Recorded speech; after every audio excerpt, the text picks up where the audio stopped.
I'm Remi Warren, and today I'm going to be sharing one of my favorite recipes, a hot rock steak with chimichurri sauce. This recipe actually was inspired by events that happened during a hunt with my dad on an island off of Kodiak. We got stranded for a few days and had a limited supply of food. Luckily, we got a blacktail deer.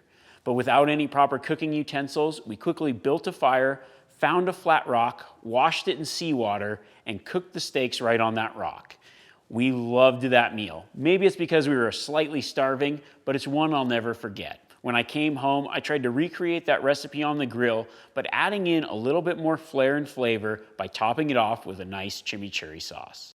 To go with our hot rock steak, we're going to be making a chimichurri sauce. To do that, we'll be using a cup of parsley, a half a cup of olive oil, a quarter cup of red wine vinegar, 1/3 cup of cilantro, 3 cloves of garlic, a half a teaspoon of salt, a half a teaspoon of red pepper flakes, half a teaspoon of cumin, a 1/4 teaspoon of coriander, and a 1/4 teaspoon of paprika. If you like some heat, we'll also be adding up to 1 whole jalapeno. Now we're gonna start by preparing our chimichurri sauce. What we're doing is we're taking all the ingredients, putting it in a food processor, and then just pulsing it to dice it up. Once we're done with that, we'll put it in a bowl and let it rest in the fridge while we prepare our steak. Okay.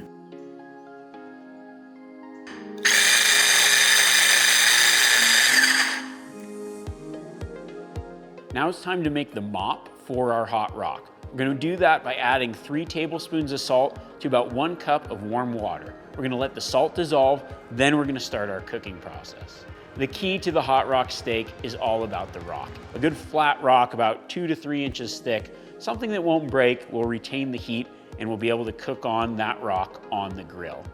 Now we've got the rock piping hot, so what we're gonna do is we're gonna swab it with our salt mixture, and then we're gonna let that rock heat back up again before putting our steaks back on.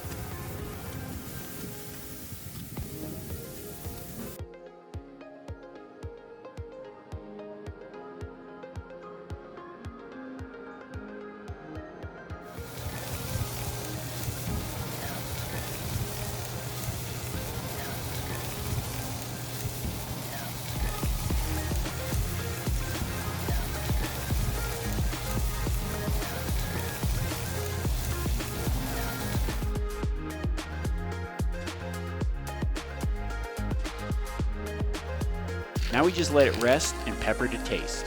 Then just slice and serve, topped with our freshly made chimichurri.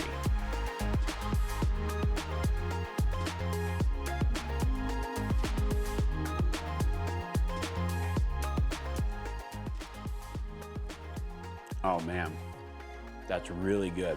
I really love the salty flavor and the earthy tones of cooking on the rock. It's very reminiscent of being out there cooking in the backcountry. This recipe is an excellent way to bring that backcountry home to your friends and family, and then throw in some awesome flavor with that chimichurri, a little bit of heat, and it's the perfect dish.